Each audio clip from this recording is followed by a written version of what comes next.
Well, good morning. Good Thursday morning, members. I see a lot of red in the house, as there should be. Good morning. Members will please come to the chamber and take your seats.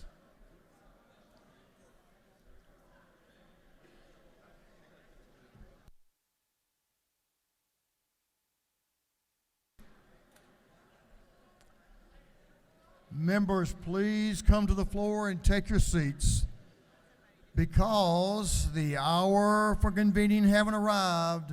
All members, please come take their seats. Mr. Clerk, will you ring the bell? We got it.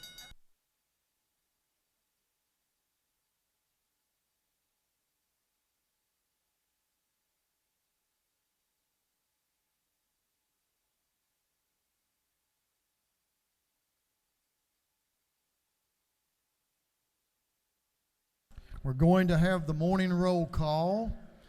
All members present will please vote green to signify their presence in the chamber. And Mr. Clerk, will you unlock the machines?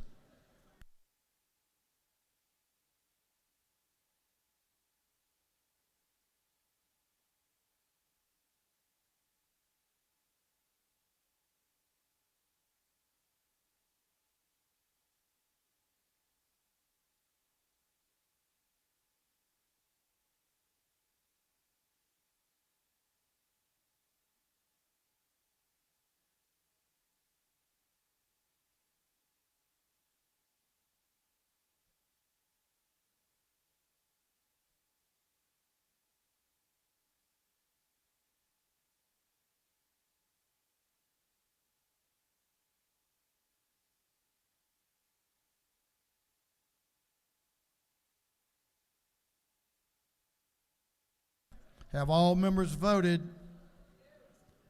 All members voted. Take your time.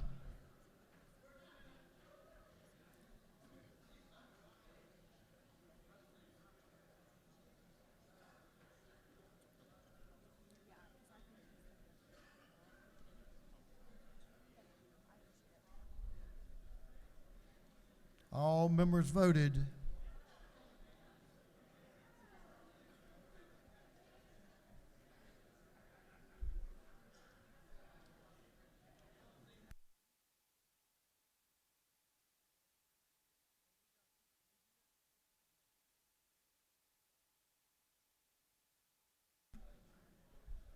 Have all members now voted?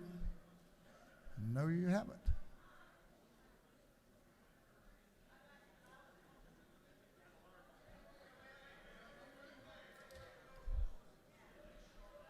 All members voted. If so, Mr. Clerk, you can lock the machines.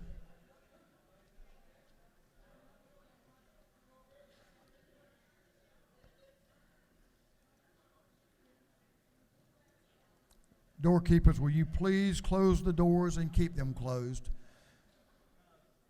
Members, we will continue with our chaplain, but I want to remind you, I'll let you know for the first time, we're going to ask our photographer to go up in the gallery in just a few minutes so he can get a photo of all the red on the floor, the great dresses that we're here celebrating that Representative Carter has asked us to do today. So we'll do that. So if you'll stay on the floor, we have some important business that we need to tend to immediately after the chaplain. So you should be here anyway. But so if you'll remain, we'll take that photo.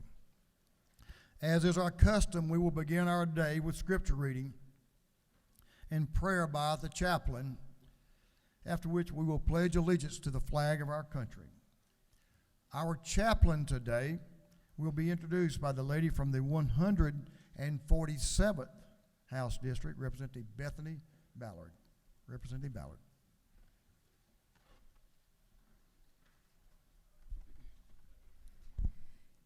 Thank you, Mr. Speaker, and good morning, colleagues. It's my honor to introduce my minister from Perry United Methodist Church, Tom Caruth. He's been our senior pastor for a couple of years now, and he and his wife, Shelley, have brought so much life and freshness into our church. They're the first couple we've had in well over a decade who have young children at our church, and I've enjoyed working with them in the children and the youth department. His girls are Holland and Olivia, who is here as my page today, Presley, and they have a very young son, 2-year-old Dax, who is wonderful. And I enjoy being in his wife Shelley's ladies' Sunday school class. They are a wonderful family of faith who live out their faith as a family. And Tom is a graduate of Duke University, which personally I find a little bit unfortunate since I went to the good basketball school up the road in Chapel Hill. Wow. He got his master's degree from Emory University, and I am so thankful that he is leading our church. And I hope you enjoy hearing from him as much as I enjoy hearing from him every Sunday morning. So it's my honor to introduce Tom Caruth.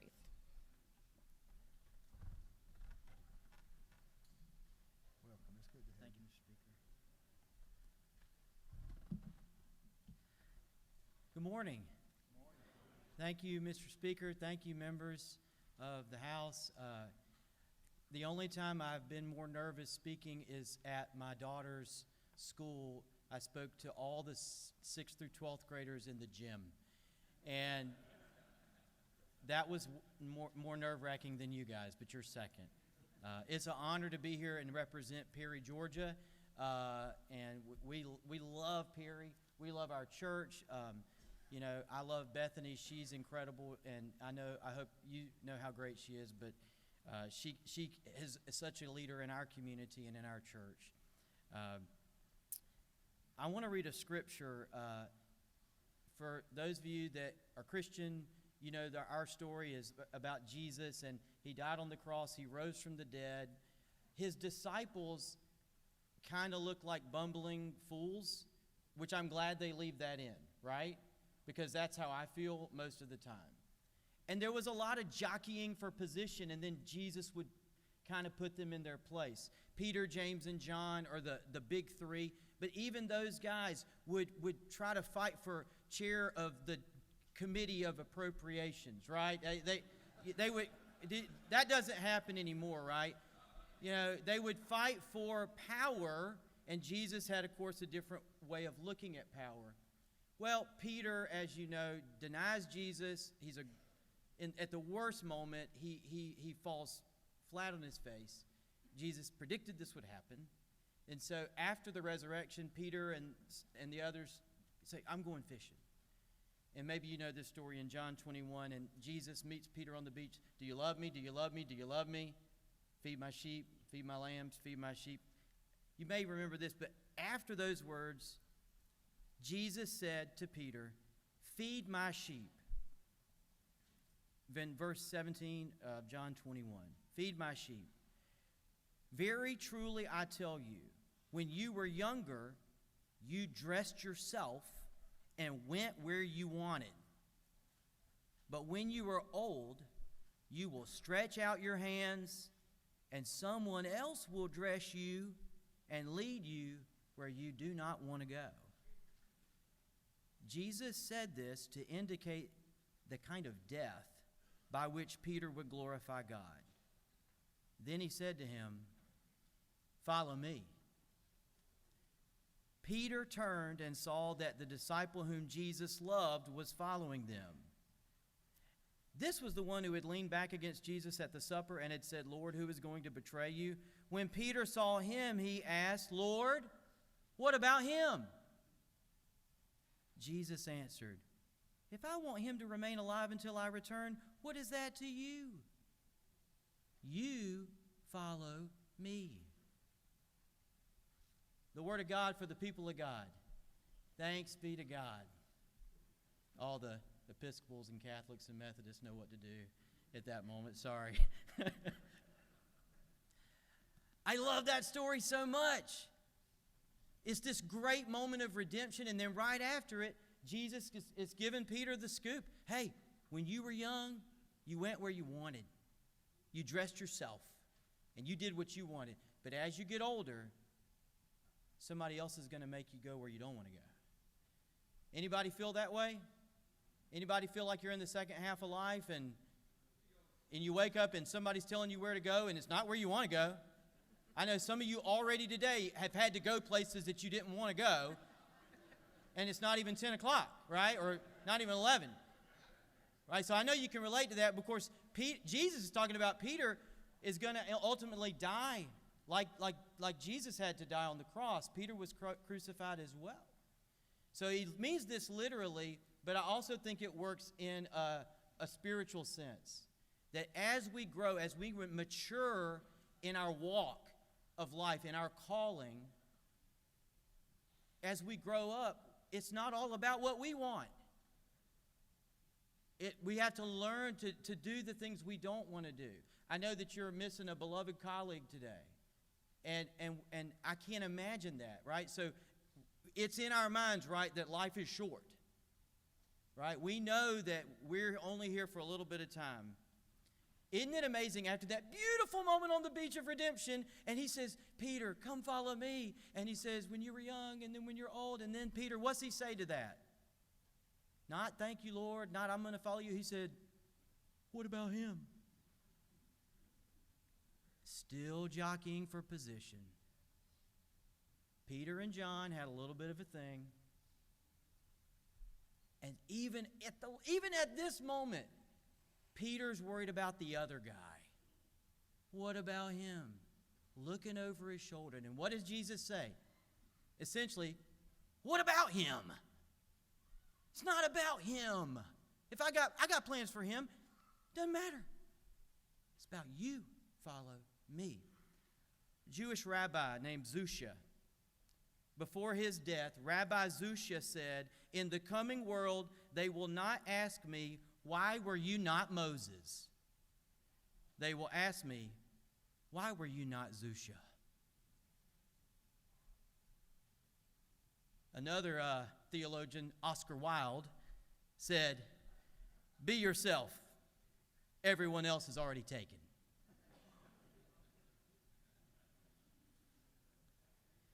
Friends, every one of you in this room I know is a leader. You've been sent here by your representatives, by your constituents, right? And you're doing great work. You are here for a purpose. Every single one of us has a calling, I believe, a divine calling that's led you to this moment. But we don't need you to be somebody else. Maybe you've got heroes in your life, at home, or heroes in politics that you would aspire to be like, and that's great. But you're not called to be somebody else. You're called to be you. God has a calling on your life that leads you to this moment. And so my prayer for you and for me today is that we won't look over our shoulder today and go, but well, what about them? What about her? What about him? God is calling you, and yes, it may include having someone else take you somewhere you don't necessarily want to go. But that's okay. He's got something for you to do. Would you pray with me this morning?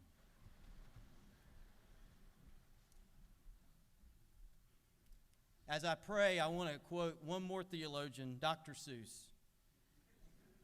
Today you are you. That is truer than true. There is no one alive who is youer than you. Shout aloud, I am glad to be what I am. Thank goodness I'm not a ham or a clam or a dusty old jar of gooseberry jam. I am what I am. What a great thing to be. If I say so myself, happy every day to me.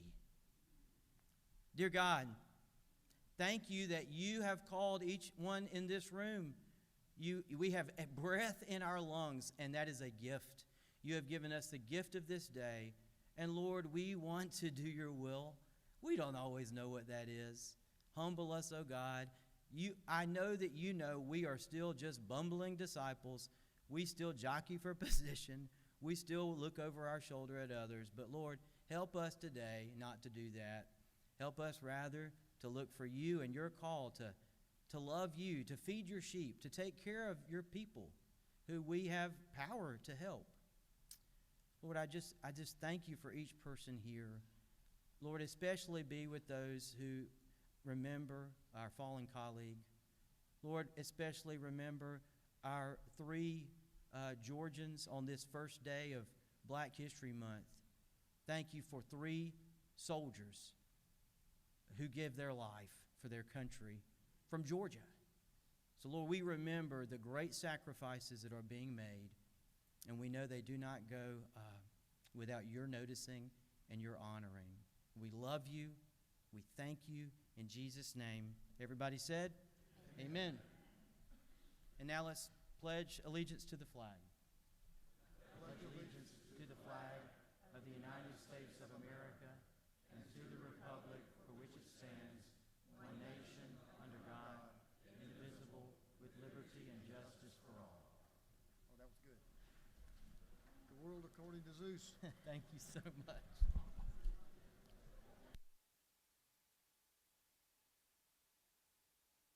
Doorkeepers, you may unlock the doors. Members, you can join Pastor Tom in the South Annie room and greet him and have a photo.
Legislative Day 14, we have some important information that you need right now.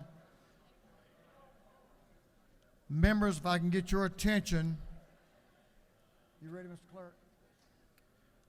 Members, if you'll take your seats. The unfortunate loss of Chairman Smith brings us to a decision here I would like you all to pay attention to. Mr. Clerk, will you read a resolution? House Resolution 978, a resolution relative to meetings and adjournments of the General Assembly. You approved this resolution a couple weeks ago, but we need to have a discussion today, and I'm going to recognize a gentleman from the 104th, the Majority Leader of this House, Leader F. Stration, to speak to the resolution. Thank you, Mr. Speaker. House Resolution 978 is an updated adjournment resolution for our legislative session as we continue to keep Chairman Smith's family in our prayers right now, and we are aware of the arrangements for Monday, which have been sent out. We have updated. Thank you, Mr. Speaker. We've updated the proposed adjournment resolution, which would have us out of session this upcoming Monday, and we would then be in session on Friday, February 16th. Those are the only changes from the adjournment resolution that you previously passed. Mr. Speaker, if there are any questions, I'd be happy to answer them. Mr. Leader, that 16th, that was a day we were out, so we just backfill. Yes, sir, that's correct. All right, if there are no questions, I will yield the well. Thank you. You do have a question. Yes, sir. I'm happy to yield. Representative Reese is recognized for a question. Thank you, Mr. Speaker. Does the gentleman yield? Yes, sir. Isn't it true that this entire body wants to have an opportunity to remember a giant in our community, especially Columbus, who gave so much to the state of Georgia? And isn't it true that we appreciate your leadership in changing this schedule so that we can all attend? I know that every member of this body recognizes the tremendous impact that Chairman Smith had on every Georgian, and he's truly a legislative giant, and it's appropriate and proper for the House and Senate to agree to modify the adjournment resolution. I thank the gentleman for the question. Mr. Speaker, if there's nothing further, I'll yield the well. Would ask members for their favorable consideration. Thank you. No further questions. Is there any objection to the adoption of the resolution? Chair hears none. The resolution is adopted. Majority Leader is recognized for a motion.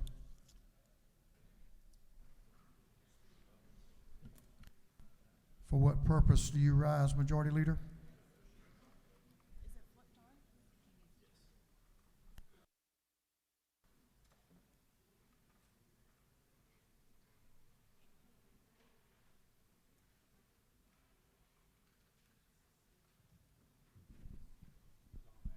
Mr. Speaker, to make a motion, State your motion. I move that the resolution just passed be immediately transmitted to the State Senate.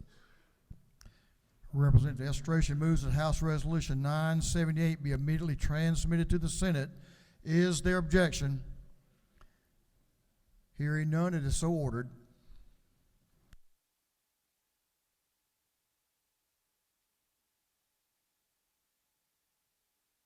Hey, Kate.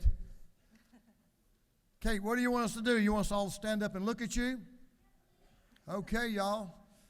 Kate's in the gallery. She's going to get us a photo. So members, if you'll move to your seats, that would be great.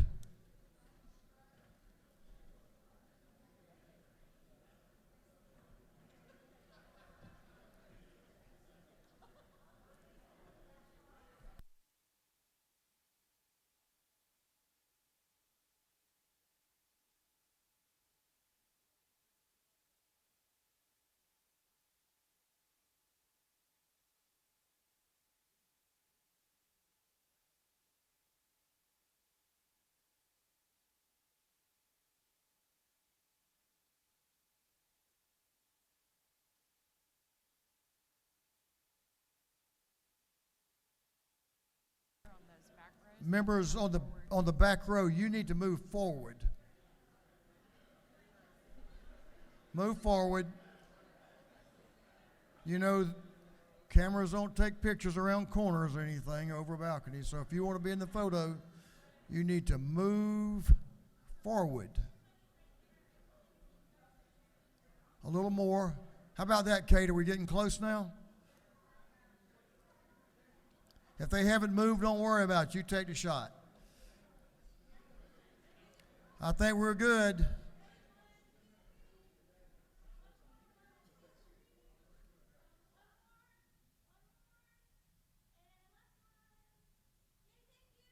Thanks, Kate.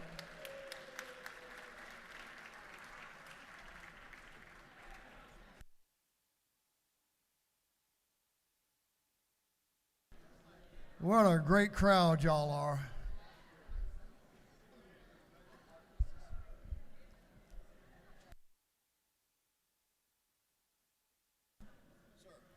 Chairman Tarvin is recognized, the chair of the Committee on Information and Audits. Chairman Tarvin.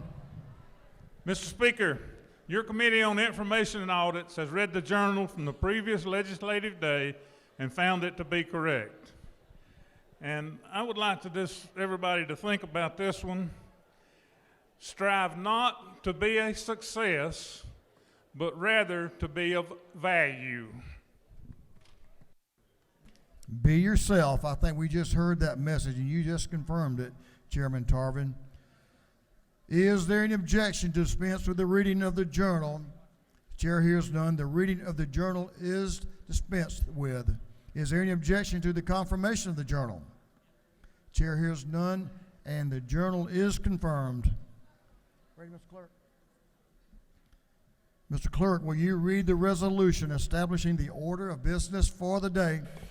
Representative session of the 104th municipality establishes the order of business in the first part of the period unanimous consents. Introduction of bills and resolutions, first reading and reference of House bills and resolutions, second reading of bills and resolutions, reports of standing committees, third reading and passage of uncontested local bills and resolutions, first reading and reference of Senate bills and resolutions, morning orders.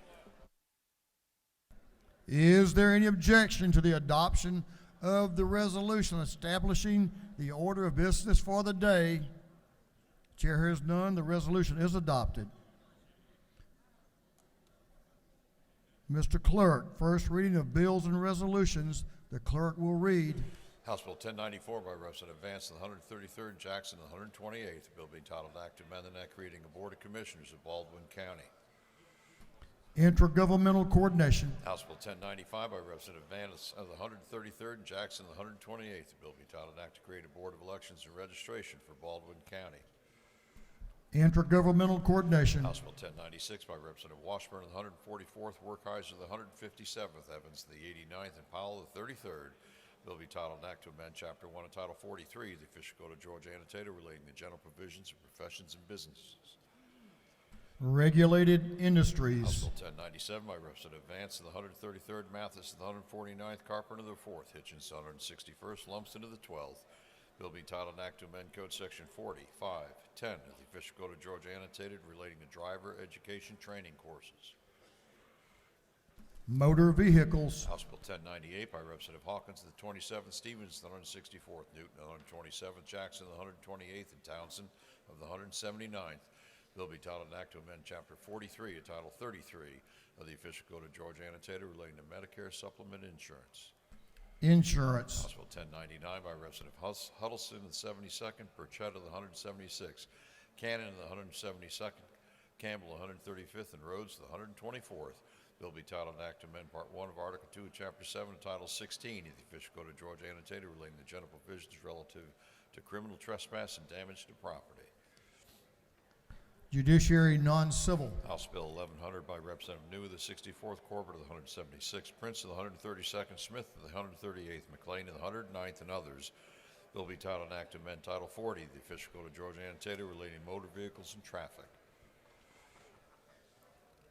Motor vehicles. House Bill 1101 by Representative Maynard of the 56th, Camp of the 135th, Hagan of the 156th, Cox of the 28th, Scoggins of the 14th, and others.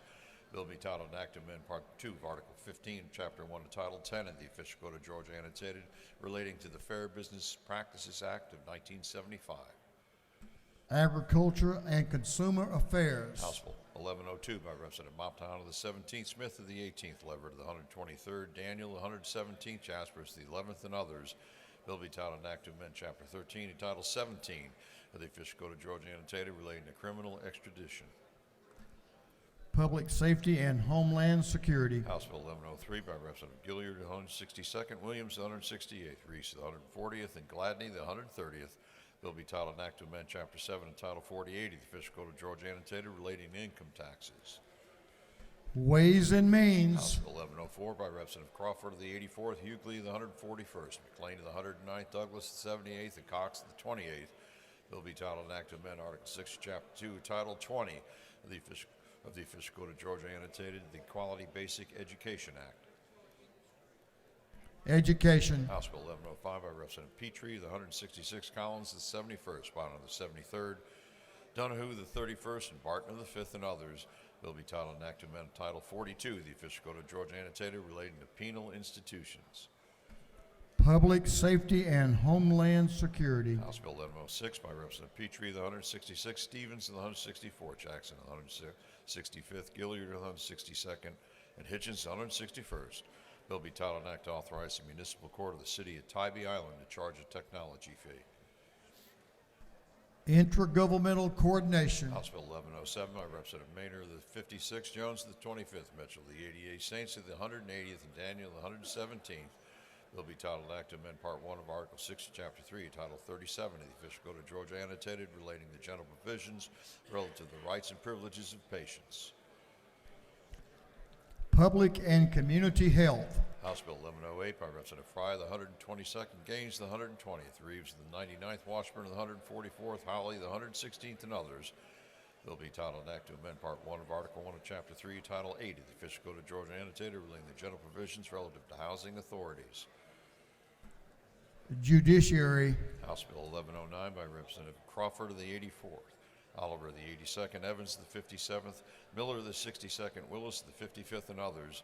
Bill be titled an act to amend Article 5 of Chapter 3, Title 9 of the Official Code of Georgia Annotated relating to tolling of limitations. Judiciary. House Bill 1110 by Representative Crawford of the 84th, Oliver of the 82nd, Kendrick of the 95th, Miller of the 62nd, Willis of the 55th, and others. Bill be titled an act to amend Code Section 16.595 of the Official Code of Georgia Annotated relating to the offense of violating family violence orders and penalties. Judiciary non-civil. House Bill 1111 by Representative Crawford of the 84th, Howell of the 50th, Miller of the 62nd, Oliver of the 82nd, Willis of the 55th, and others. Bill be titled an act to amend Part 3 of Article 4, Chapter 11, Title 16 of the Official Code of Georgia Annotated relating to carrying and possession of firearms. Public Safety and Homeland Security. House Bill 1112 by Representative Leverett of the 123rd, LaHood of the 175th, Baird of the 24th, Anderson of the 10th, Horner of the 3rd, and others. Bill be titled an act to amend Chapter 2, Title 21 of the Official Code of Georgia Annotated relating to elections and primaries generally.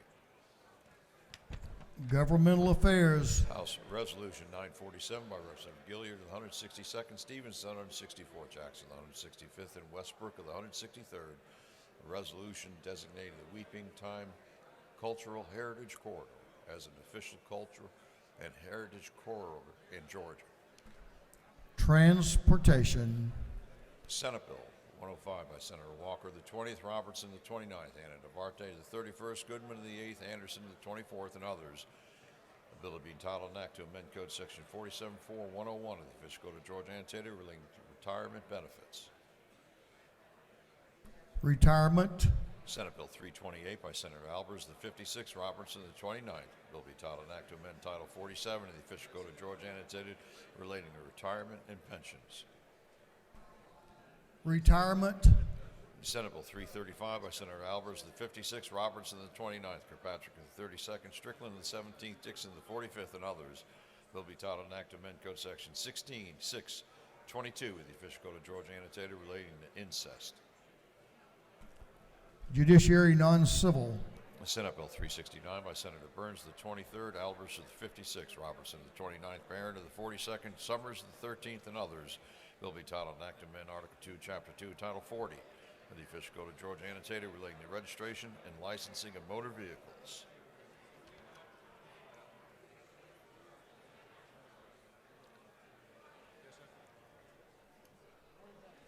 Last one on the Senate.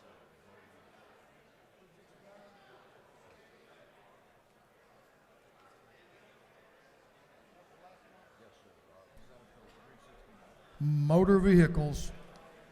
That completes first readers. Second reading of bills and resolutions. Mr. Clerk will read. House Bill 1078 by Representative Petrie of the 166th, Cooper of the 45th, Huckins of the 27th, Newton of the 127th, Washburn of the 144th, and others. A bill relating to services for the aging. House Bill 1079 by Representative Petrie of the 166th, Stevens of the 164th, Hitchens of the 161st. A bill relating to abatement of nuisances. House Bill 1080 by Representative Frazier of the 126th. A bill to authorize the City of Waynesboro to exercise all redevelopment and other powers under the Redevelopment Powers Law. House Bill 1081 by Representative Taylor of the 173rd, Cooper of the 45th, Hatchett of the 155th, Silcox of the 53rd, Maynor of the 56th, and others. A bill relating to control of hazardous conditions, preventable disease, and metabolic disorders. House Bill 1082 by Representative Maynor of the 56th. A bill relating to a brief period of quiet reflection. House Bill 1083 by Representative Williamson of the 112th, Jones of the 25th. A bill relating to adult residential mental health services licensing. House Bill 1084 by Representative Lumsden of the 12th, a bill to create the Board of Elections and Registrations for Chattooga County. House Bill 1085 by Representative Lupton of the 83rd, Tran of the 80th, Holcomb of the 81st, a bill to create the City of Chamblee Public Facilities Authority.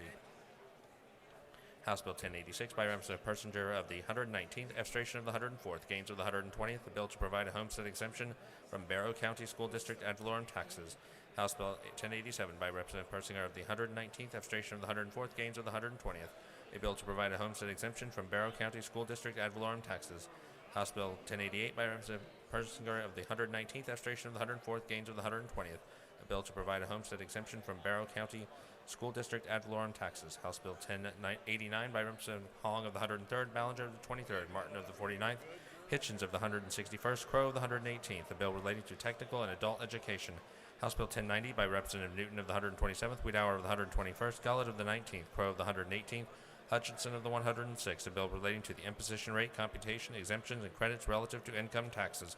House Bill 1091 by Representative Neal of the 79th, Douglas of the 78th, Hawley of the 116th, Scott of the 76th, Bell of the 75th, a bill to amend an act providing the Chief Magistrate of Clayton County.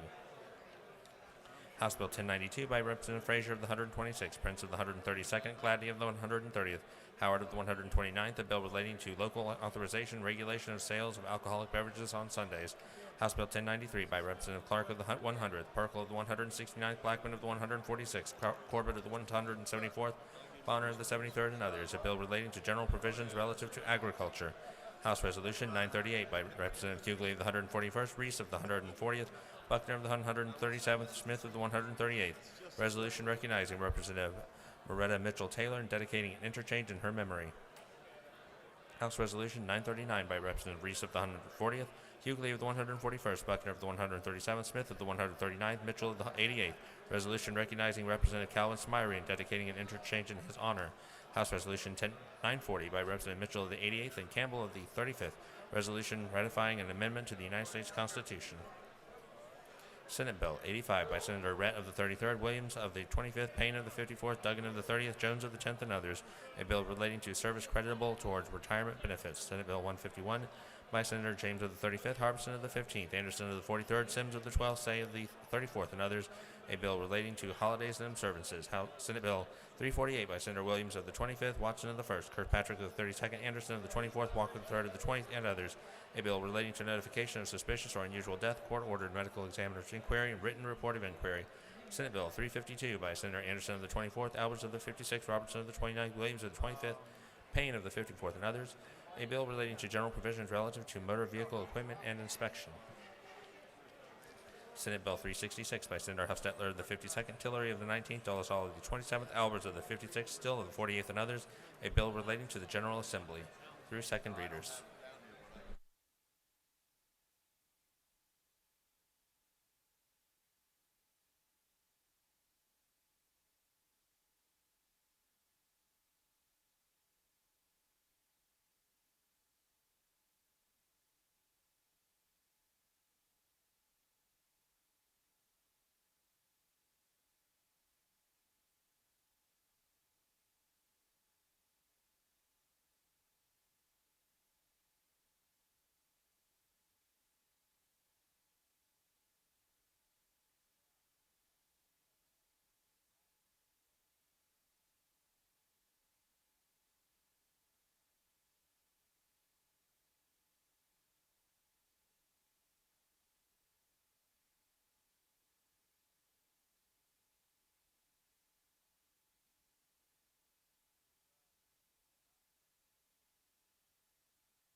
Reports of standing committees the clerk will read.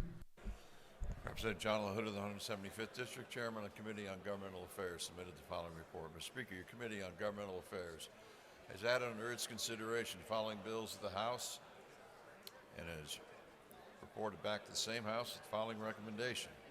House Bill 409 due pass by committee substitute. House Bill 585 due pass. House Bill 974 due pass by committee substitute. House Bill 977 due pass by committee substitute. House Bill 1044 due pass. House Resolution 303 due pass. Respectfully submitted, Representative John LaHood of 175th District, Chairman.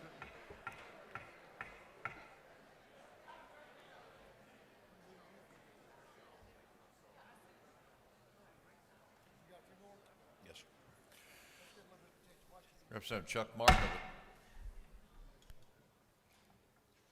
proceed. Representative Chuck Martin, the 49th District Chairman on Committee on Higher Education, submitted the following report. Mr. Speaker, your Committee on Higher Education has had under its consideration following bills of the House and instructed me to report the same back to the House with the following recommendations. House Bill 970 do pass. House Bill 982 do pass. Respectfully submitted, Representative Chuck Martin of the 49th District Chairman. Representative Stephen Saints, the 180th District Chairman on Committee on Special Rules, submitted the following consideration. Following bills to the House instructed me to report the same back to the House with the following recommendations.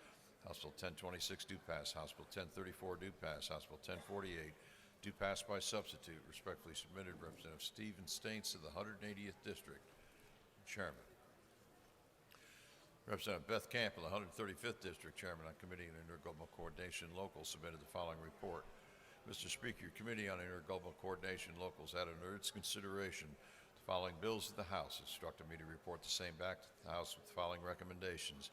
House Bill 956 do pass. House Bill 1012 do pass. House Bill 1016 do pass. House Bill 1042 do pass. House Bill 1061 do pass. House Bill 1062 do pass. House Bill 1067 do pass. House Bill 1071 do pass. House Bill 1074 do pass. House Bill 1003 do pass. 1004 do pass. House Bill 1025 do pass. House Bill 1068 do pass. Respectfully submitted, Representative Beth Camp of the 135th District Chairman. Representative Gunner of the 8th District Chairman on Committee on Judiciary submitted the following report. Mr. Speaker, your Committee on Judiciary has had under its consideration the following bill of the House and has instructed me to report the same back to the House and the following recommendation. House Bill 947 do pass by committee substitute. Respectfully submitted, Representative Gunther of the 8th District Chairman. Representative Jay Collins, the 71st District Chairman on Committee on Public Safety and Homeland Security, submitted the following report. Mr. Speaker, your Committee on Public Safety and Homeland Security has had under its consideration the following bill of the House. It instructed me to report the same back to the House with the following recommendation. House Bill 925 do pass. Respectfully submitted, Representative Jay Collins, the 71st District Chairman. That completes the reading of the reports of standing committees. Thank you, Mr. Clerk. Well, when the chaplain started talking about Dr. Zeus this morning, I lost my place because I got to thinking about the wisdom of Dr. Zeus. And I forgot to recognize Chair Lady Cooper, who's invited our doctor of the day today, Dr. John Johnson, who's down in the medical aid station. If you need Dr. Johnson, certainly he's there, and he would be glad to serve you, and we appreciate Dr. Johnson taking his time to come here and be here for us. Okay, members, we have a local calendar. We have a local calendar, and we will have the third reading and passage of this hopefully uncontested local calendar. For what purpose does Chair Lady Camp rise? To make a motion. State your motion. I'd like to make a motion to remove HB 1025 from the local calendar and recommit this bill to the Intergovernmental Coordination Committee. Mr. Clerk, will you read the caption? House Bill 1025 by Representative Ridley, the 22nd, and others to be entitled an act to amend an act providing a homestead exemption from Cherokee County School District ad valorem taxes. On the lady's motion that HB 1025 be withdrawn from the local calendar and recommitted to the Intergovernmental Coordination Committee, is there objection? Hearing none, it is so ordered.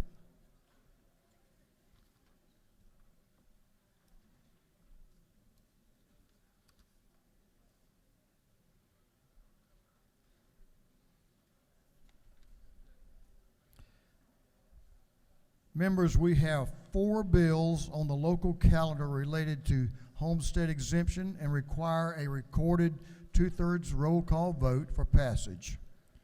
Mr. Clerk, will you read the local calendar?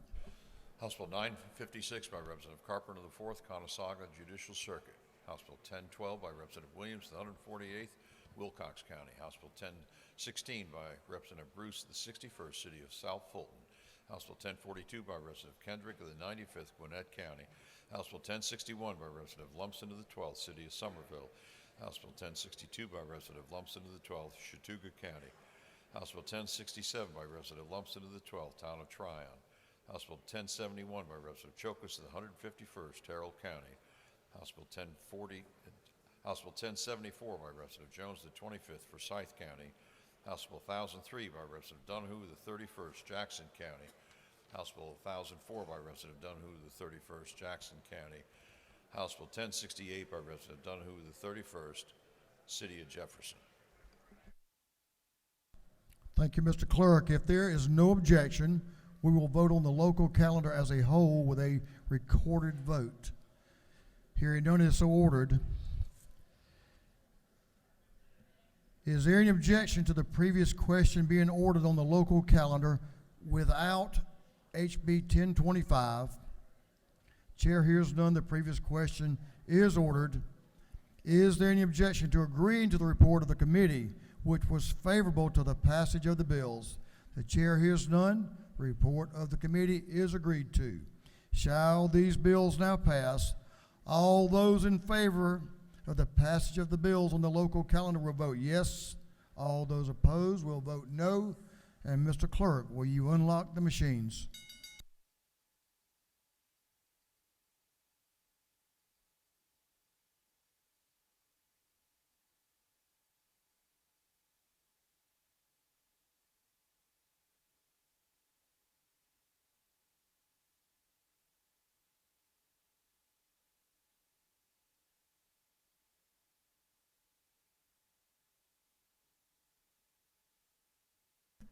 Have all members voted? All members voted. If so,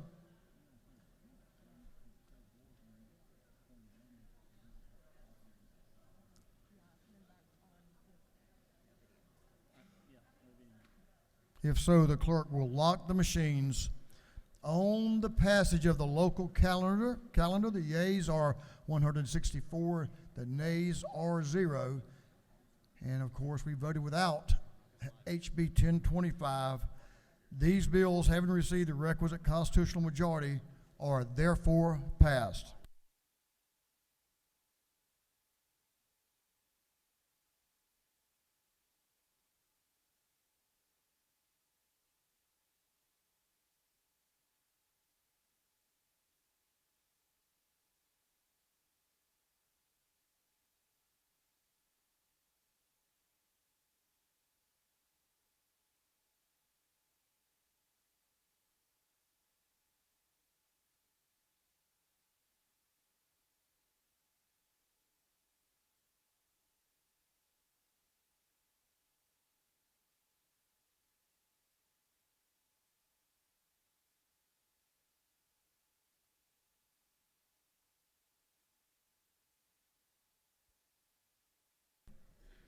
Members, this family is hurting.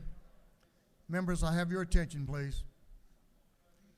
This entire family is hurting, but I know of not one of our members that was any more special to Chairman Richard Smith than a lady who's been with him for years. Pam Lewis, he loved you. I know you loved him. And you were there for him each and every day. And I wanted Pam to come up here. I wanted y'all, she and I are a little bit short in stature, but I wanted y'all to see her. And so we could let her know how much we care for her, how much we're praying for her, and the family. But Pam, we appreciate you, and I know that Richard held you in very high esteem because you were always there, and you always had him ready, and you always had his back. Thank you, Pam.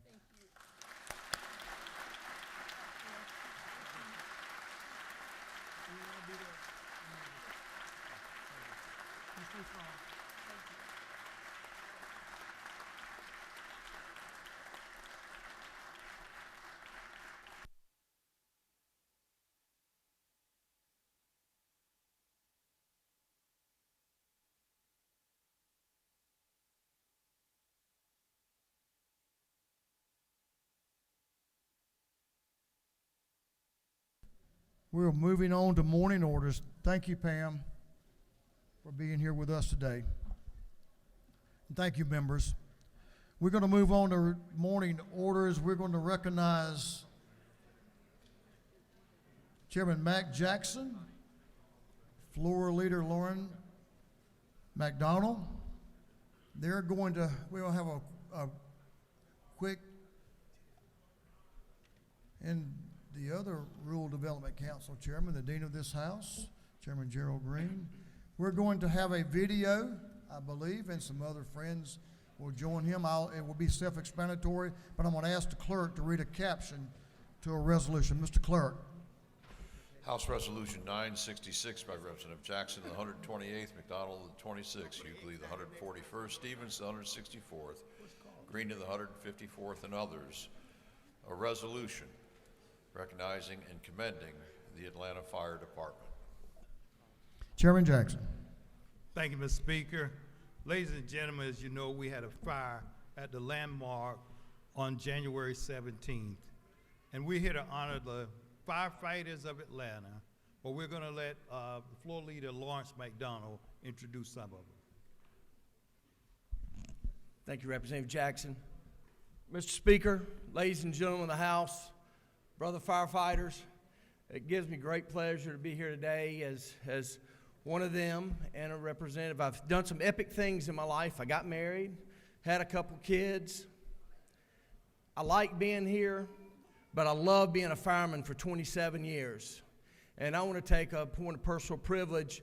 Chief Roman, stand up. This guy I mentored him when he first became a fireman, and now he's a battalion chief for the city of Atlanta. I'm proud of you, young man, really am. Mike Jackson?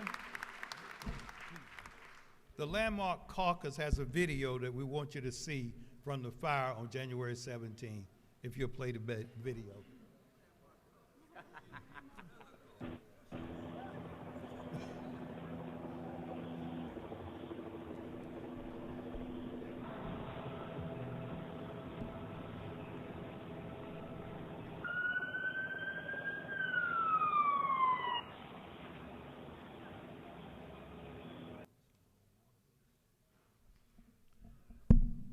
We're here to thank the Atlanta Fire Department for all they did that night. They also brought a MARTA bus and set it on Piedmont Avenue so that people could come in out of the cold. How thoughtful can you be when fire affects people's lives? Dean Green wants to say something now. Thank you, Chairman Jackson. Thank you to the Atlanta Fire Department.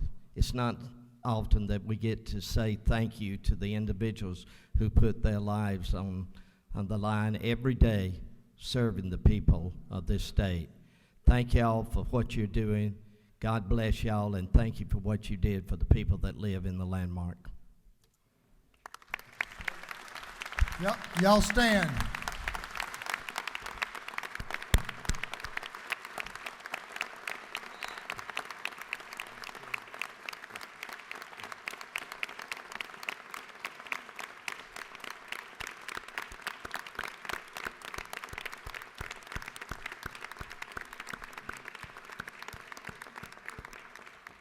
We want you to know that not only does the Landmark Caucus thank you, but this whole House thank you for the job that you do for the people in Atlanta. And as us visitors coming up here in January to March, we appreciate that we can call on you and be protected in every instant in life. Thank you so very much. God bless each and every one of you. Mr. Speaker, we yield the well. Chief and firefighters, I was not really sure about the extent of that blaze with this group. They said they had a fire. I thought it may have been on the stove, Mac, but that was quite a blaze. Thank you for what y'all do. Thank you as we escape danger, y'all run to confront danger and protect us. Thank you so much. We're so proud to have you here with us today. Thank you. Yeah. Gentlemen, if you will make your way down to the third floor, we can welcome you outside the ante room and you can come get some photos if you have time. We'd love to do that.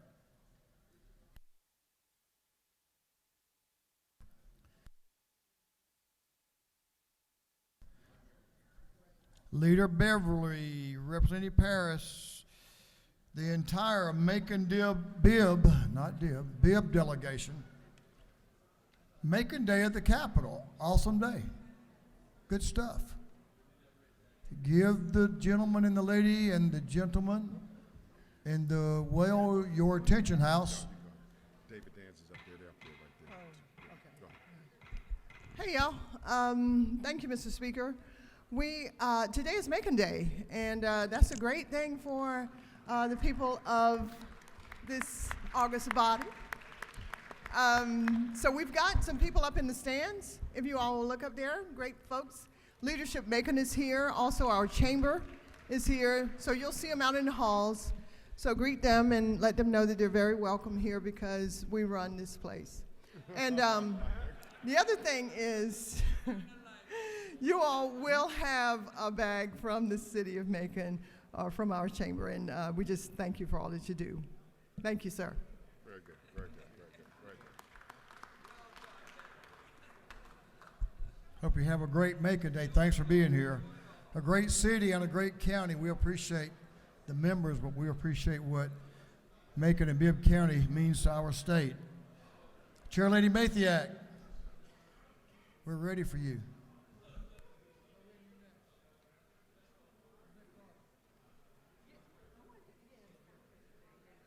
Where's Josh? Where's Chairman Bonner? He was going to come up here with me. I want to honor today my chiropractors. I'm the only chiropractor here in the house, and today is chiropractic day. It's the best day of your life, so. Anyways, I guess they didn't make it, but they're downstairs on the second floor. Please stop by and say hello. I would love for you to meet some of them. They've come from all over the state. Another thing that I want to honor today is Judge Thompson from Fayette County. There he is. And he's got some interns with him. He's one of my favorite judges, and I'm so proud to have him here today. Thank you, Mr. Speaker. Oh, well, Chairman Mathiak, I had a question, if you will return. So, you're a doctor of chiropractic medicine, right? yes, sir. Does the minority leader hold a dual certificate?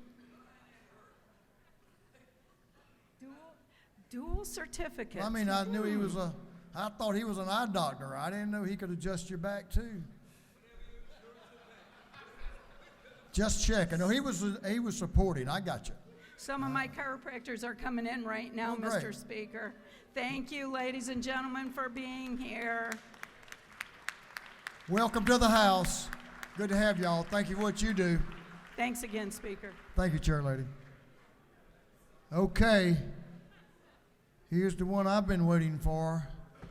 Representative Doreen Carter is recognized to talk about something. Representative Carter, let's hear it. Members, this is important. Give your attention to the lady in the well. Well, thank you. First, I'd like to acknowledge our heart health advocates that are up in the well. You guys will stand in the gallery. Thank you. Thank you. So, thank you all for wearing red today, and definitely feel free to join me if you like. As I shared, this is the American Heart Association's 100th year of advocacy, and I have a resolution and that I'll read really fast. Recognizing February 1st as Wear Red Day and for other purposes, whereas cardiovascular disease is the leading cause of death in women, claiming more lives than all forms of cancer combined, and yet only 44% of women recognize that cardiovascular disease is their greatest health threat. And whereas among females 20 years and older, nearly 45% are living with some form of cardiovascular disease, and less than half of women entering pregnancy in the United States have optimal cardiovascular health. And whereas cardiovascular disease is the leading cause of maternal death in the United States, or more simply put, heart disease is the #1 killer of new moms. And whereas overall 10 to 20% of women will have a health issue during pregnancy, and the presence of high blood pressure, preeclampsia, and gestational diabetes, okay, during pregnancy, and greatly increases women's risk for developing cardiovascular disease later in life. Whereas cardiovascular disease, most cardiac and stroke events can be prevented through education and lifestyle changes such as moving more, eating smart, and managing blood pressure. And whereas in 2020, stroke caused the death of 90,627 females, approximately 56.5% of the total stroke deaths. Whereas women are often less likely to receive bystander CPR because rescuers fear accusation of inappropriate touching and sexual assault or potentially injuring the victim.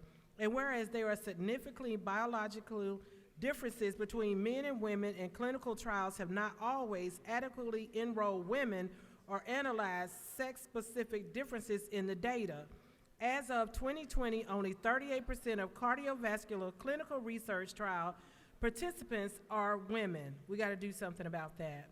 And whereas since 2004, the American Heart Association Go Red movement has addressed the awareness and clinical care gaps of women's greatest health threat, cardiovascular disease, and on the cusp of the American Heart Association's 100th anniversary, it continues to make bold moves to save lives and pioneer scientific discoveries.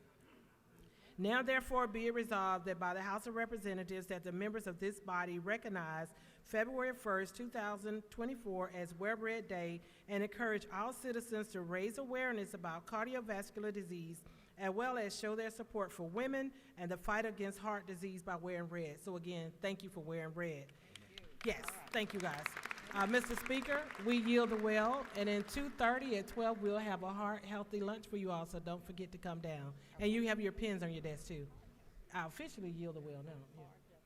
You did a good job of getting members here in red. There are a lot of red ties here, and so you did a great job of that. And thank you for what y'all do. Such an important health concern for Georgians and for all Americans, and thank you for being very proactive. We're glad to have you all in the House, and we appreciate the House supporting this very important concern that we have for our health. We have another group in the gallery that needs recognizing. Let's see, we have the birthday boy from yesterday, Representative Lehman Franklin, and Chairman Parrish for a morning order. Give the gentleman in the well your attention. You're recognized. Thank you, Mr. Speaker. I just want to take this opportunity, Butch and I do, to recognize Bullock leadership that's in the House right now, the People's House. If you guys could stand up, you're all in the balcony. Yeah, there you are over here on the left-hand side.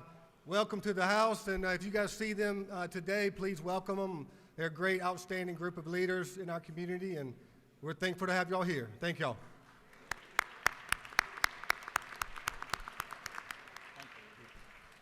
Always good to have home folks up here. Thank y'all for making the journey, and we appreciate you. We'll see you later. That concludes our morning orders. We'll move on to the rules calendar members. Mr. Clerk, will you read the caption to HB 905-905, Mr. Clerk?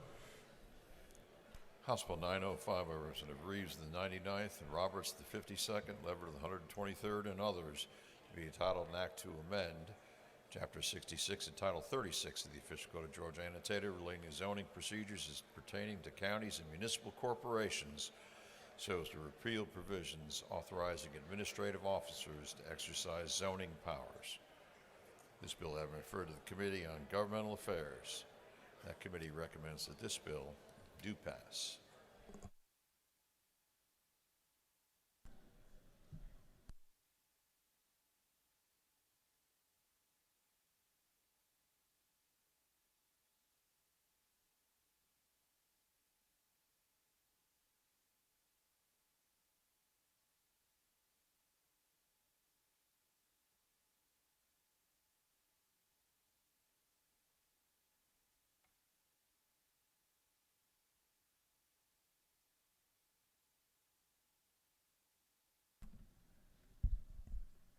Every bill's important. We have some important work to consider.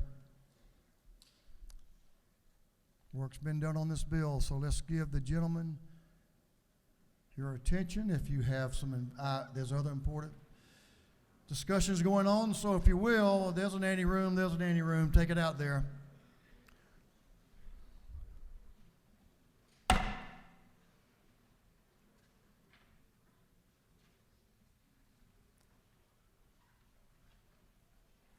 Representative Reeves, you're recognized. I think you have their attention now. You're an attention getter, so get up here and tell us about HB 905. Thank you, Mr. Speaker. House colleagues, if House Bill 905 looks familiar, if the contents of the bill look familiar, that's because you voted in favor of it last year as part of a omnibus local government bill with 7 or 8 topics. When it went over the Senate passed 2 or 3 of them, and so this bill is brought back this year as a freestanding bill. It passed out of the Governmental Affairs Committee. It relates somewhat to the petition for review statutes that Chairman Leverett shepherded through a few years ago, as well as the zoning procedures law statute that, or amendment that Representative Roberts shepherded through in 2022. What this bill does in our state, which is #1 place to do business, there are a lot of permits that are needed in construction. From the 1970s until the 2022 law, permits were normally handled by an employee in the zoning office, a staff member, as opposed to the elected officials. There was some language in the 2022 bill that has led local governments to believe that they are required to send permits that normally had been handled administratively through the zoning process. This bill would make it a choice of the local governments whether to send permits through the full zoning process, but it clarifies that an administrative permit can still be handled at the administrative level and does not have to go through the zoning process. I yield for questions, Mr. Speaker. Obviously, they remember from last year, their representatives. You have no questions. Thank you. I yield the well. The gentleman has yielded the well. Is there any objection to the previous question being ordered? Chair hears none. The previous question is ordered.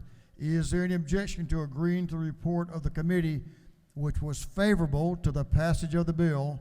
Chair hears none. The report of the committee is agreed to. Shall this bill now pass? All in favor of the passage of the bill will vote yes. All those opposed will vote no. And Mr. Clerk, will you unlock the machine?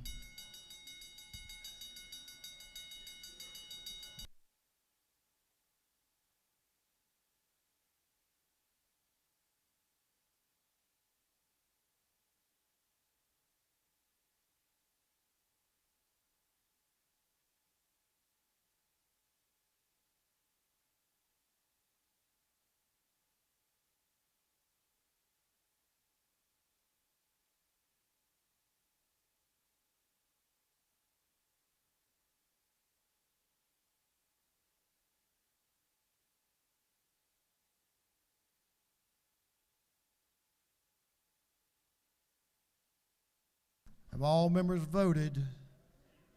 For what purpose does Representative Jason Ridley rise? Parliamentary inquiry. State your inquiry. Mr. Speaker, with the passage of this bill, would this help Biden's Build Back Better get going? Because we've been waiting 3 years and hadn't seen nothing happen yet. Is that not true? I'm sure the gentleman has his opinion about a lot of things, including that one. Not sure it all holds water, but it's your opinion. You're entitled to that. All members voted. If so, the clerk will lock the machine. On the passage of the bill, House Bill 905, the yeas are 167, the nays are 0. This bill, having received the requisite constitutional majority, is therefore passed. Mr. Clerk, will you read the caption to House Bill 985? House Bill 985 by Representative Martin of the 49th and Campbell of the 15th, to be entitled an Act to amend Article 7, Chapter 3, Title 20 of the Official Code of Georgia annotated relating to scholarships, loans, and grants, so as to abolish the Georgia Higher Education Assistance Corporation. This bill having referred to the Committee on Higher Education, that committee recommends that this bill do pass. Chairman Martin is recognized to present the bill, House Bill 985. Thank you, ladies and gentlemen of the House. You will recognize this one as well. This was House Bill 319 last year. We passed unanimously, I believe, out of the House.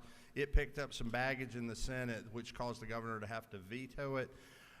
This sunsets a corporation within the board of the Student Finance, the Higher Education Assistance Corporation. Let me tell you what it doesn't do.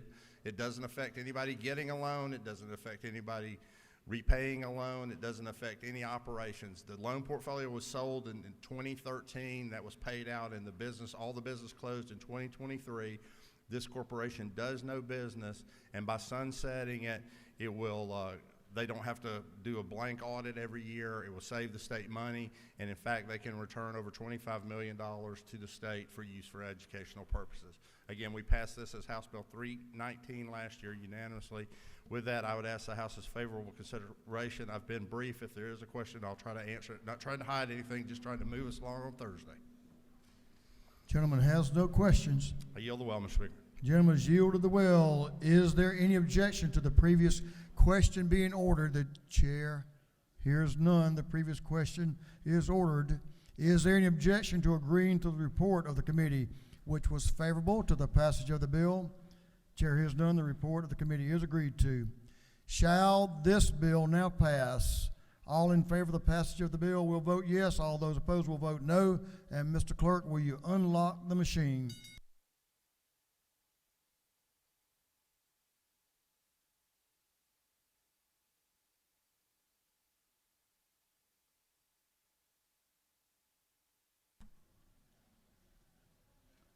Have all members voted?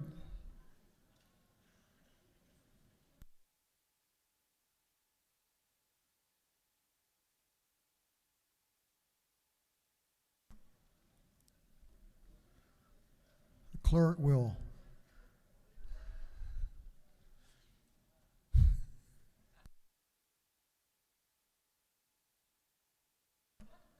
all members voted. If so, the clerk will lock the machine. On the passage of House Bill 985, the yeas are 166, the nays are 0. This bill, having received the requisite constitutional majority, is therefore passed.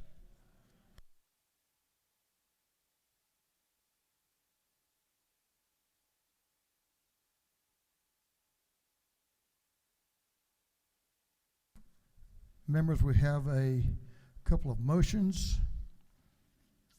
For what purpose does Chairman Martin rise?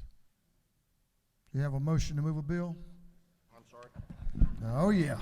Yes, sir. I would like to move House Resolution 804 from the Committee Judiciary to Government Affairs. That both chairmen have agreed. That may be a wise move on your part. Mr. Clerk, will you read the caption? House Resolution 804 by Representative Martin of the 49th and others proposing an amendment to the Constitution so as to change the date by which temporary loans for counties, municipalities, and other political subdivisions of the state are payable in full. On the gentleman's motion that House Resolution 804 be withdrawn from the Judiciary Committee and recommitted to the Governmental Affairs Committee, is there objection? Hearing none, it is so ordered.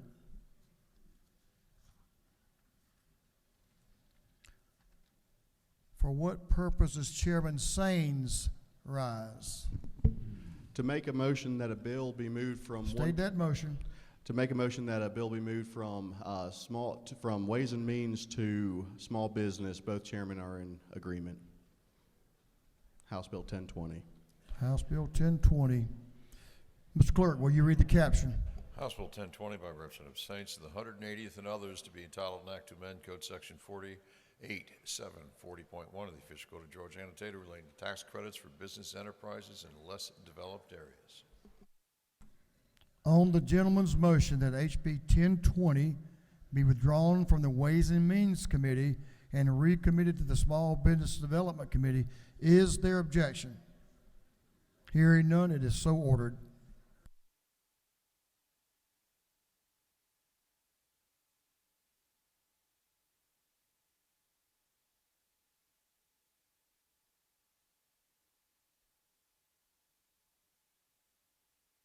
clerk will read the caption to a group of privileged resolutions. Honoring the life and memory of Richard Smith.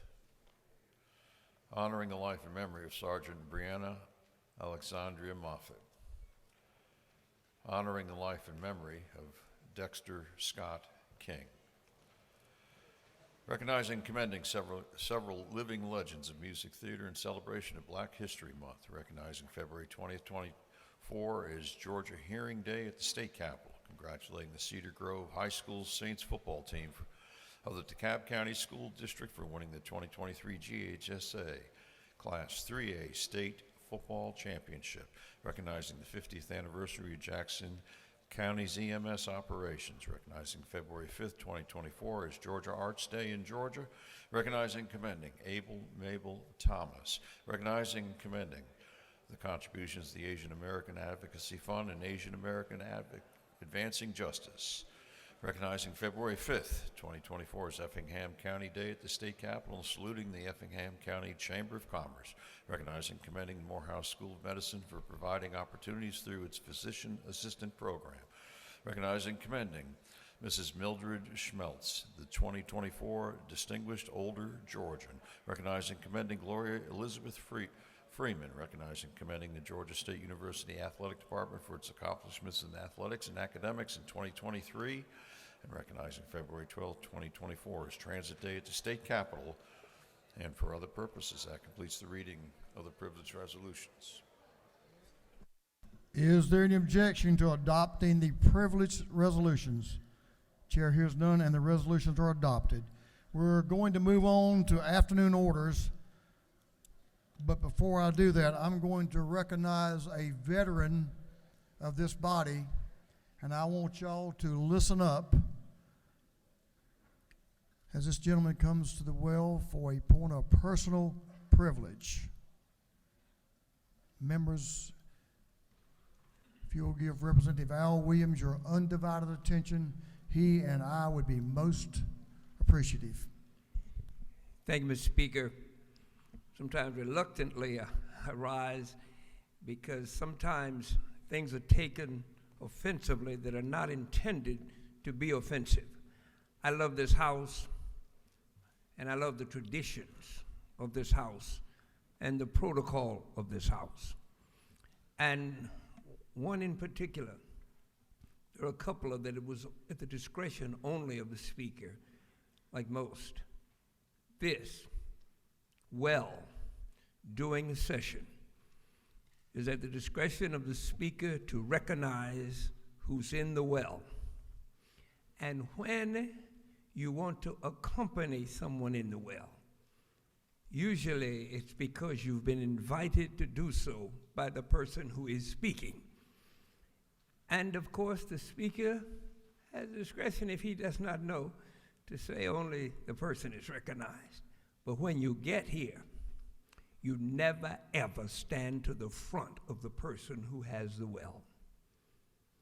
It is a break of protocol if you stand forward. Because if you were in the military, you never stand forward of the commander when he's talking. From this point over is done. From there, it's back. Never here, never up here, never up here. And I know we want to get up here and be as near to the front, but if you weren't the first person up here, you can't be on the front row. You literally have to go until it runs out. And we run out of space, that means you really don't need to be up here. I mean, I'm just calling it like it is. Never to the front of the Speaker. Never. This way back. And one thing I'd like, Representative Houston, I'm going to say this to the Speaker. It's in fun only. I spent many, many years enjoying a tradition that was strictly at discretion of the Speaker. There's no rule on this. And that was when the Speaker, when the majority leader moves for the adjournment that day, and the Speaker approves it and carries the motion, runs down from there, runs to the front of the podium, bows to the representatives, and then runs out the door. Now, that required a little running ability, But that was a beautiful thing for over 100 years in this House. But that was strictly at the discretion of the Speaker. The Speaker has chosen not to run, and sometimes when I talk to him, I know why. Some things, and this is only said in love, because all I know, I learned from people who knew. And then my opinion doesn't mean anything if they knew and gave me good advice. Many people were not told about the protocol of this well. So as you're told, as you learn, you do better. Thank you, Mr. Speaker. Thank you for this moment. I yield the well.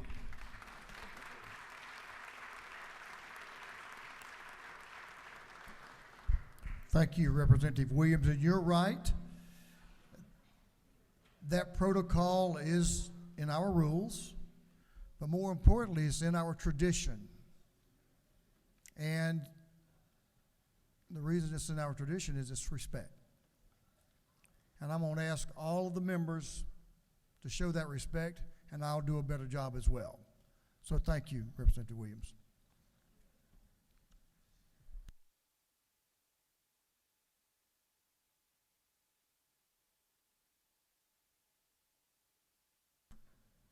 Members, you have about 2.5 minutes. I'm going to turn the light on you at 2 minutes. And so we're going to move through because we have several of you today, but I want to give the first representative, Representative Crawford, to lead off, and I'll give him Representative Crawford. All right.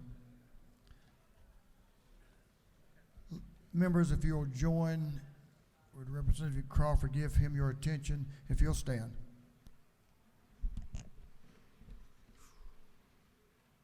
Thank you, Mr. Speaker, and to my family and friends in the gallery. It's been a very tough week for all of us, and the scripture says that blessed are those who mourn, for they will be comforted.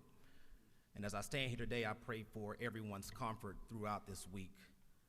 And it's with a heavy heart that I tell you that my friend and mentor and high school track and field coach, a DeKalb County and state legend, died last night.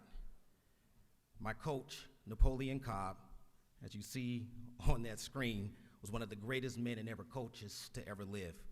And I hold that coaches, that title of coach, is one of the most prestigious titles because day in and day out, you have to motivate people to do their best and to continue to reach certain peaks that they never thought that they could. He was masterful at that. The picture that you see is of Coach Cobb in the Senate chamber, taken years ago after he was inducted into the Georgia High School Track and Field Hall of Fame, and he deserved that honor. His coaching resume included, but wasn't limited to, 11 state titles, a national state title. He coached multiple individual state champions, and I was blessed to be in that number, and multiple Olympic champions. Collectively, these champions won approximately 10 medals. I'm going to ask for your indulgence and tell you a funny story before I take my seat.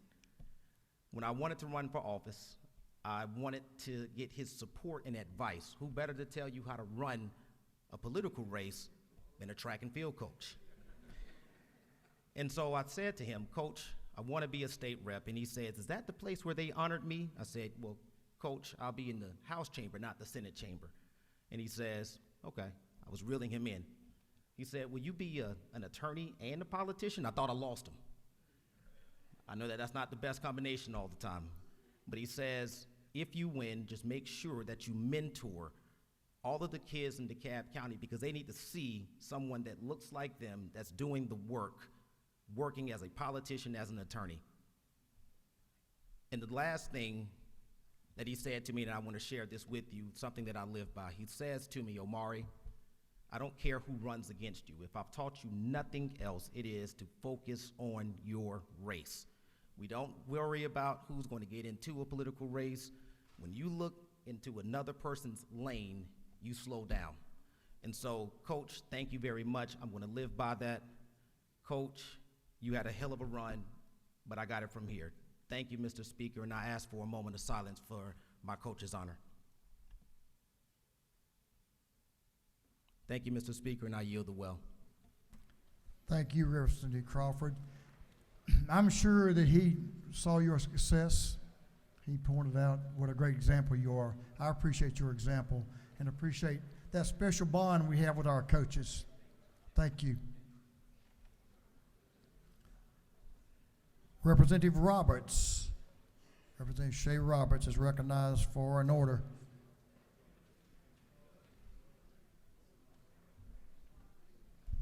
Thank you, Mr. Speaker. Good morning, colleagues. I want to wish you all a very happy St. Bridget's Day. Ireland recently established February 1st as a new public holiday celebrating St. Bridget and the creativity and achievements of women, trying to give a little balance to the celebration of St. Patrick's Day.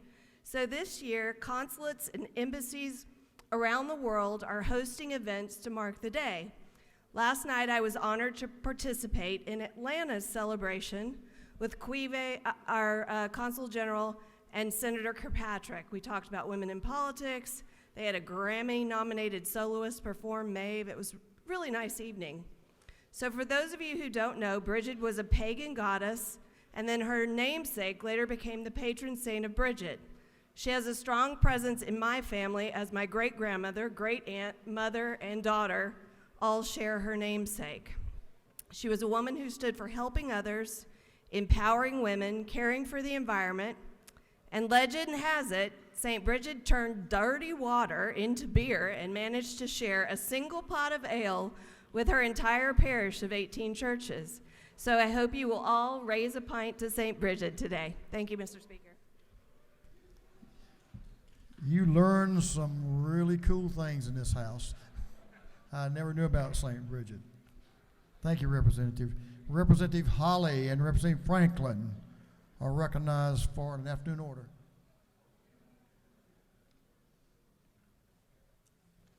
Oh, Representative Parrish, Chairman Parrish, and Representative Holly. And, all three of y'all. Good. Three Musketeers here. I'm going to be interested to see this one. If, per the careful instruction we have, gentlemen, are you taking your places? Okay. Thank you. Today, we wish a happy heavenly birthday tribute to Bullock County's own Dr. Layla Alice Daughtry Denmark, who was known as America's oldest practicing physician in pediatrics.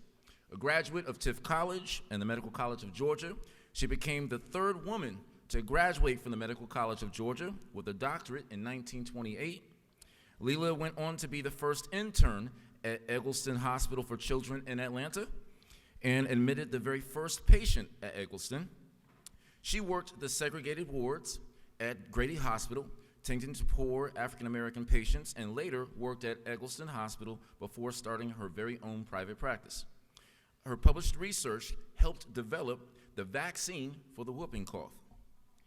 Dr. Denmark ran a medical office out of a farmhouse, charging, get this, just $10 for the very first visit and $8 for every visit thereafter for over 70 years.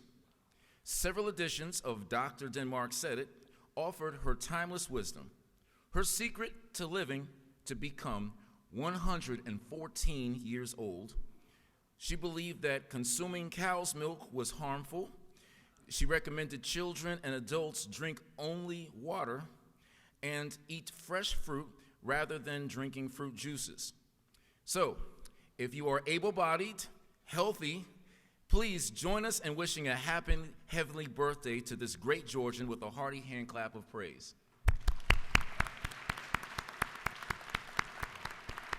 Thank you.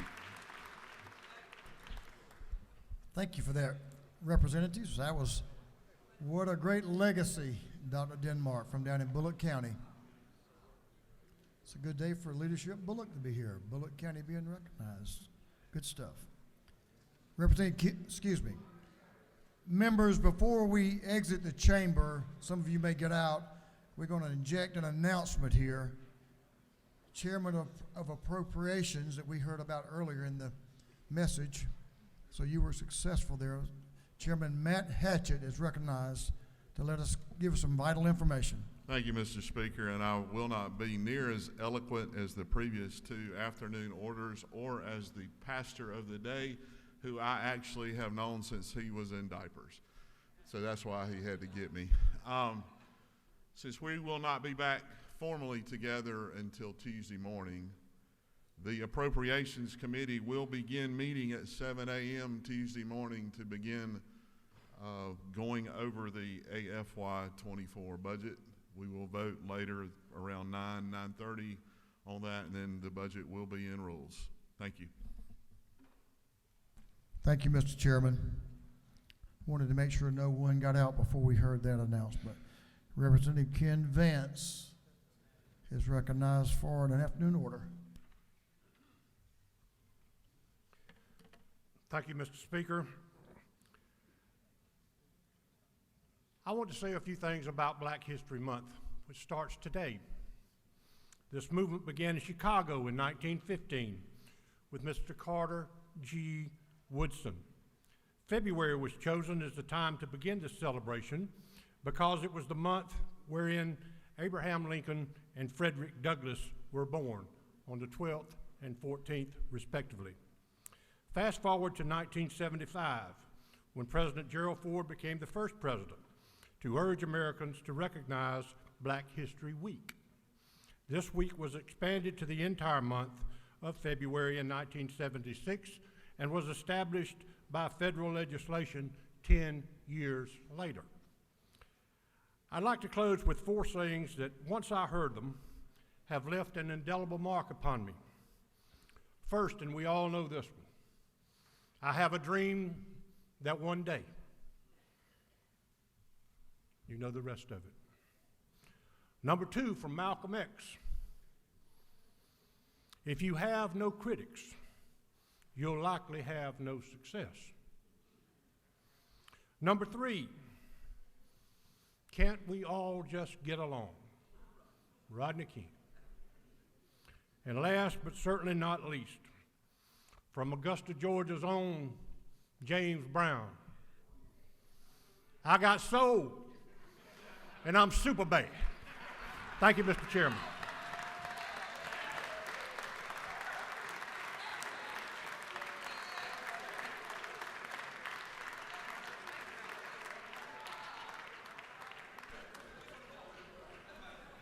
Mr. Leader, it's going to have to get better than that.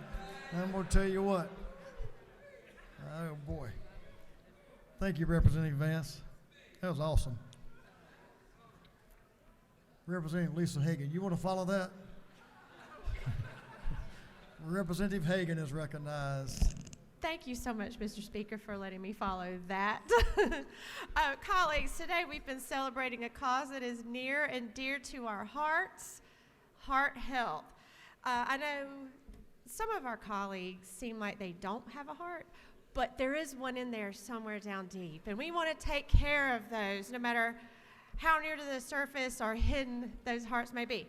As Rep. Carter pointed out earlier today, heart disease remains the leading cause of death worldwide. It's a silent adversary that often goes unnoticed until it's far too late. But today we've had the opportunity to raise awareness and remind Georgians to prioritize their heart health. And we're all in a unique position in here serving under the Gold Dome to send a powerful message that we stand united on certain things, and today we've been able to do that. So if you are red today and you would like to, I'd like to invite you to join us upon adjournment on the steps just out here for a group photo of everybody wearing red. Kate will be taking that photo, and I hope that we can do that together so that we have something to show our solidarity on this important issue. Thank you, Mr. Speaker. That's the South Steps? Yes, ma'am. Y'all heard the order. Representative Carolyn Hughley and Representative Inga Willis recognized for an afternoon order. I'm sure you have them. She's on the way. She's on the way, yes.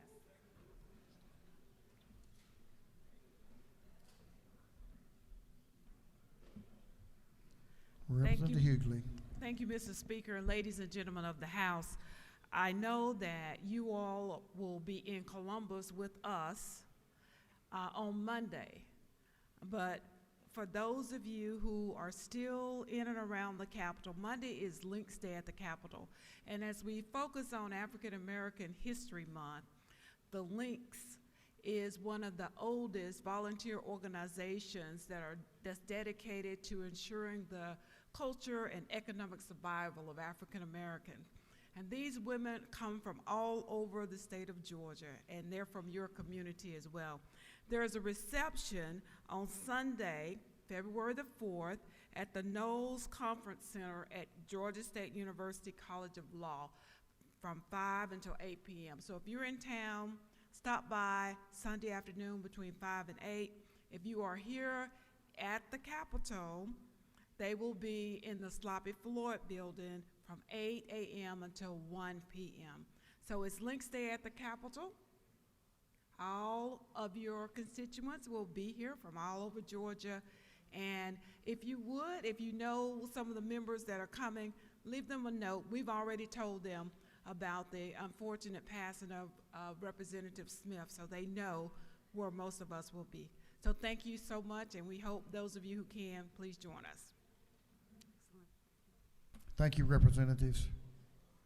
Representative Moore is recognized for an afternoon order. Representative Moore. Thank you, Mr. Speaker. Colleagues, I said I wasn't going to say anything, but I've had meetings in my office with at least 6 of seniors from my district that have come to talk to me about a very serious issue that I wasn't even aware of. The Georgia Department of Community Health established a program called Medicaid Estate Recovery Program. And these are programs where you can have medical services in your home, but upon your death, they take your home.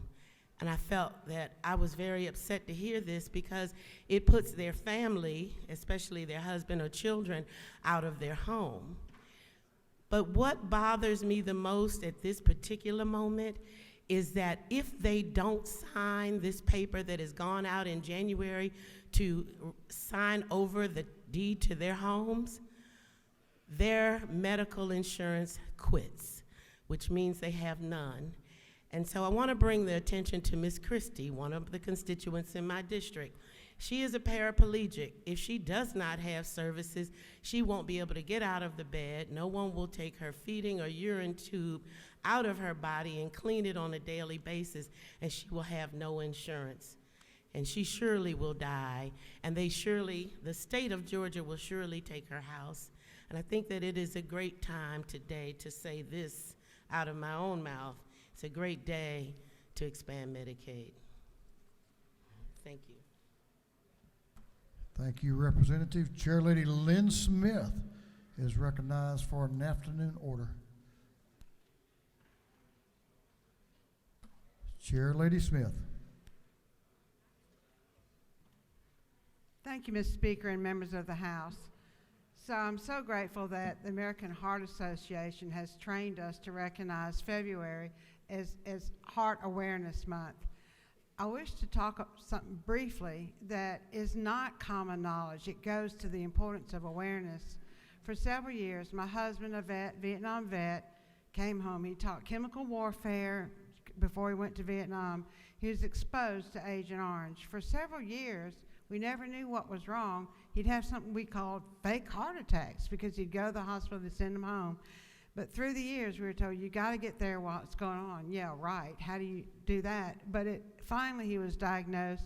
Then we began a series of all these different tests, but he was diagnosed with heart disease. And this is where I think we all need to be aware, men, women, children, to know this. He died from a brain bleed. A brain bleed. His dog he was walking the dog chased something, pulled him, fell, hit his head. We thought nothing was wrong. And for 2 days, he had a wonderful life. But he had what's called ablations, and they had to do that.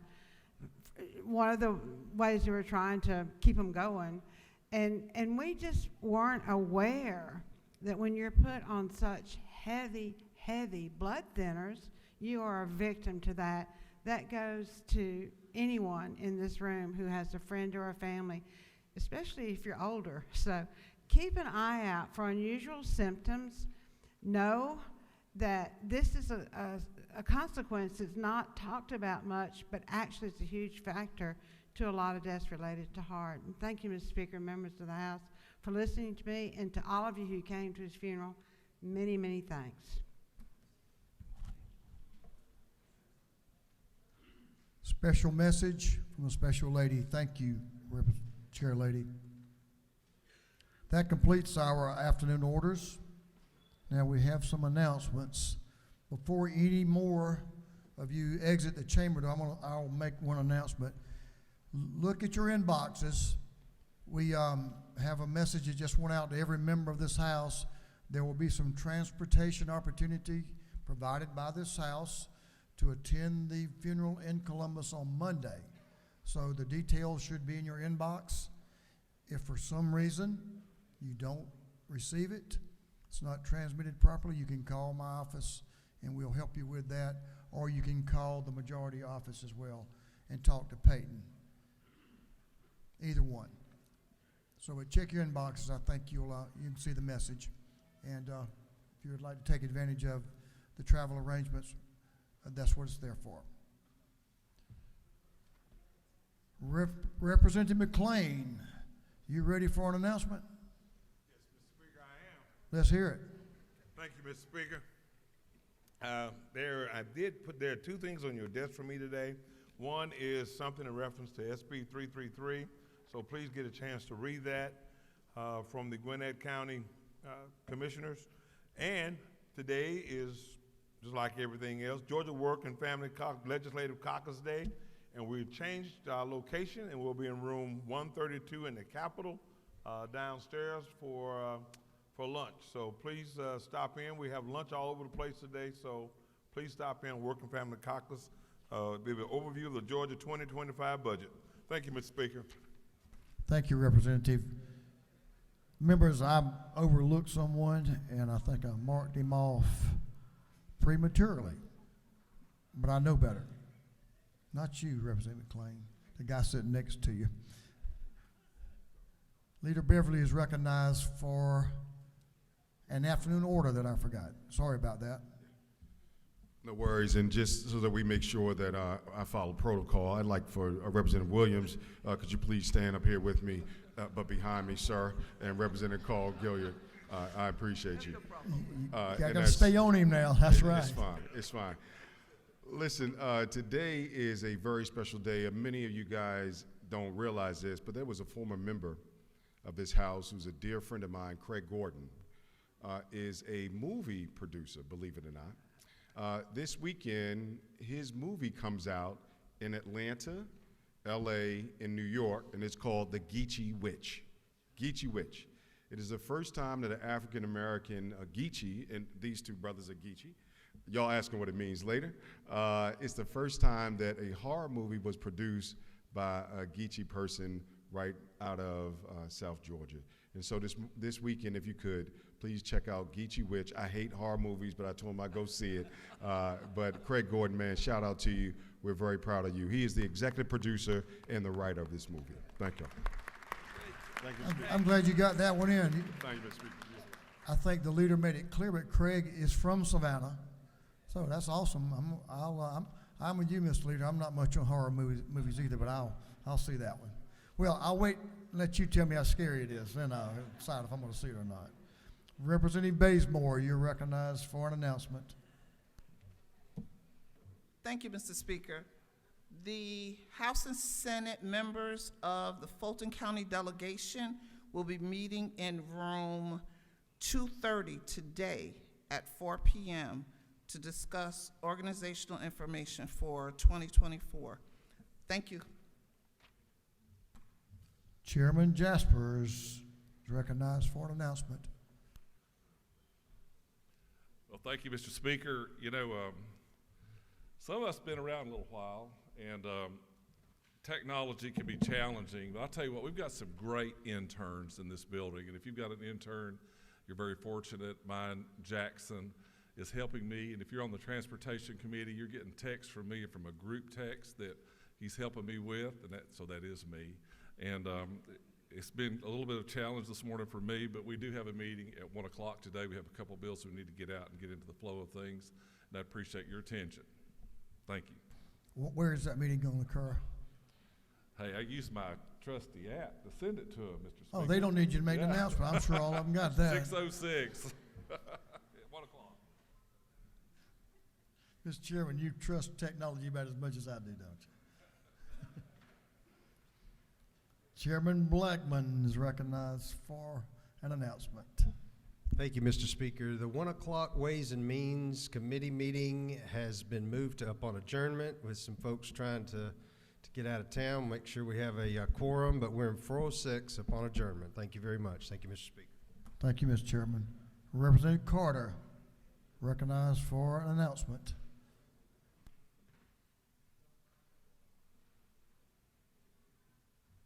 Thank you. And again, thank you all for wearing red today. But immediately upon adjournment, the American Heart Association will be in 2:30, and they're not only going to be doing lunch, we're doing blood pressure checks and CPR training. So if you do not have not been trained with CPR, if you need a refresher, they're in 2:30. So thank you. We appreciate those professionals. They do a great job. That concludes our announcements. Members, if you have a page today, we're going to take page photos as soon as we adjourn, so join us down front. We do have a birthday that will occur over the weekend. Y'all want to guess who that's going to be? Probably not. Representative Amadi Barnes will have a birthday on Sunday, February the 4th. There she is. Happy birthday. Hope it's a good one. I know it will be. I hope you have a great celebration. Thank you. You're a good member.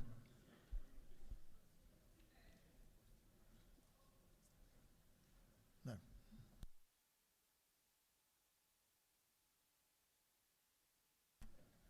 Majority Leader of Stration is recognized for a motion.